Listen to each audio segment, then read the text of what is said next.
This is McKelvey back with the next chapter of The Princess and the Goblin. In our last chapter, we heard a lot about the pets of the goblins. Did you get a chance to draw a picture of what you thought a goblin pet might look like? Well, I hope you did, and I hope you had a great time drawing pictures of really fantastical creatures for the goblin pets. Chapter 14 is today's story, and it's called That Night Week. During the whole of the week, Irene had been thinking every other moment of her promise to the old lady. Although even now she could not feel quite sure that she had not been dreaming. Could it really be that an old lady lived up at the top of the house with pigeons and a spinning wheel and a lamp that never went out? She was, however, nonetheless determined on the coming Friday to ascend the 3 stairs, walk through the passages with the many doors, and try to find the tower in which she had either seen or dreamed her grandmother. Her nurse could not help wondering what had come into the child. She would sit so thoughtfully silent, and even in the midst of a game with her, would suddenly fall into a dreamy mood. But Irene took care to betray nothing, whatever efforts Ludi might make to get at her thoughts. And Ludi had to say to herself, "What an odd child she is," and give it up. At length, the longed-for Friday arrived, and lest Ludi should be moved to watch her, Irene endeavored to keep herself as quiet as possible. In the afternoon, she asked for her doll's house and went on arranging and rearranging the various rooms and their inhabitants for a whole hour. Then she gave a sigh and threw herself back in her chair. One of the dolls would not sit, and another would not stand, and they were all very tiresome. Indeed, there was one that would not even lie down, which was too bad. But it was now getting dark, and the darker it got, the more excited Irene became, and the more she felt it necessary to be composed. "I see you want your tea, Princess," said the nurse. "I will go and get it. The room feels close. I will open the window a little. The evening is mild, and it won't hurt you." "There's no fear of that, Ludi," said Irene, wishing she had put off going for the tea till it was darker, when she might have made her attempt with every advantage. I fancy Ludi was longer in returning than she had intended, for when Irene, who had been lost in thought, looked up, she saw it was nearly dark, and at the same moment she caught sight of a pair of eyes, bright with a green light, glowering at her through the open window. The next instant something leaped into the room. It was like a cat, with legs as long as a horse's, Irene said, but its body no bigger and its legs no thicker than that of a cat.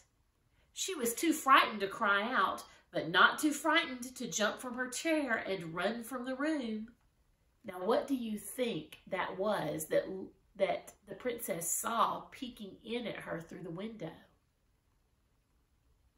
That's right, it was one of the goblin pets. It is plain enough to every one of my readers what Irene ought to have done, and indeed Irene thought of it herself. But when she came to the foot of the old stair just outside the nursery door, she imagined the creature running up these long ascents after her and pursuing her through the dark passages, which, after all, might lead to no tower. That thought was too much for her, and Irene's heart failed her.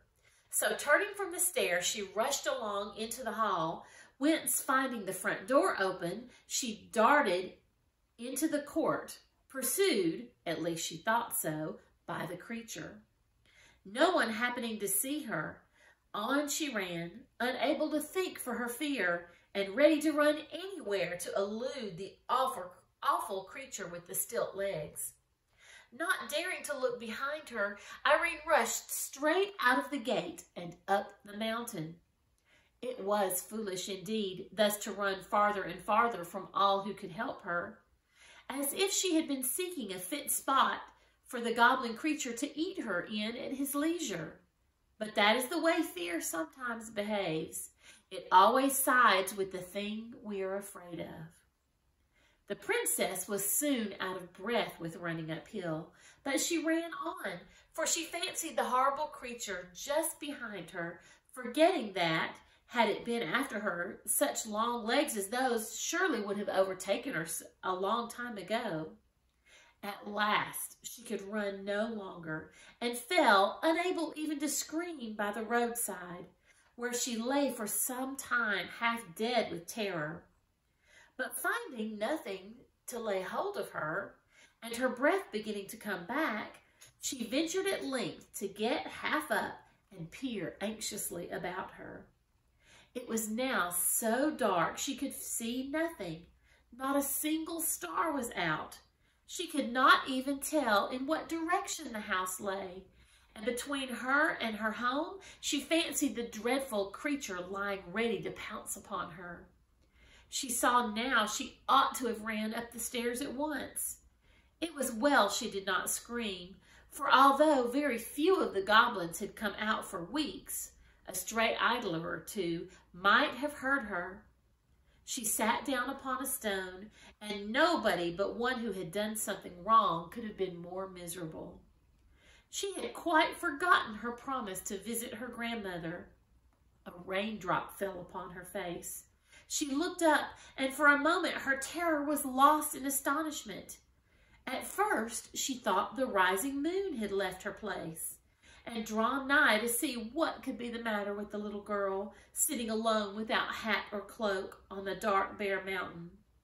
But Irene soon saw she was mistaken, for there was no light on the ground at her feet, and no shadow anywhere. But a great silver globe was hanging in the air, and as she gazed at the lovely thing, her courage revived. If she were but indoors again, she would fear nothing, not even the terrible creature with the long legs. But how was she to find her way back? What could that light be? Could it be? What do you think it might be? Well, let's find out. Could it be? No, it couldn't. But what if it should be? Yes, it must be her great-great-grandmother's lamp, which guided her pigeons home through the darkest night. Irene jumped up. She had but to keep that light in view, and she must find the house. Her heart grew strong. Speedily, yet softly, she walked down the hill, hoping to pass the watching creature unseen. Dark as it was, there was little danger now of choosing the wrong road. And, which was most strange, the light that filled her eyes from the lamp, instead of blinding them for a moment to the object upon which they next fell, it enabled her for a moment to see it, despite the darkness. By looking at the lamp and then dropping her eyes, she could see the road for a yard or two in front of her. And this saved her from several falls, for the road was very rough. But all at once, to her dismay, the light vanished, and the terror of the beast, which had left her the moment she began to return, again laid hold of her heart. In the same instant, however, she caught the light of the windows and knew exactly where she was. It was too dark to run, but she made what haste she could and reached the gate in safety. She found the house door still open, ran through the hall, and without even looking into the nursery, bounded straight up the stair and the next and the next. Then, turning to the right, ran through the long avenue of silent rooms and found her way at once to the door at the foot of the tower stair. When first the nurse missed her, she fancied she was playing her a trick, and for some time took no trouble about the princess. But at last, getting frightened, Ludi had begun to search. And when the princess entered, the whole household was hither and thither over the house, hunting for her. A few seconds after she reached the stair of the tower, they had even begun to search the neglected rooms, in which they would never have thought to look had they not already searched every other place they could think of, but in vain. But by this time, the princess was knocking at the old lady's door. And that's the end of that chapter. So in this story, Irene was very scared, very frightened of the creature that she saw. And I'd like you to think about a time that maybe you were very frightened. And do you remember what it was that made her feel better and helped her to find her way home? That's right, it was her great-great-grandmother's lamp. So as you're thinking about a time that you were really scared, also think about what was it that made you feel better or made you feel less scared. Maybe it was a nightlight or a stuffed animal, or maybe mom or dad or a brother or sister came into the room to help you feel better. I would love it if you would write a story about that time that you were afraid and then something helped to make you feel better. Well, I hope you have a great time writing your story, and I'll see you tomorrow. Bye-bye.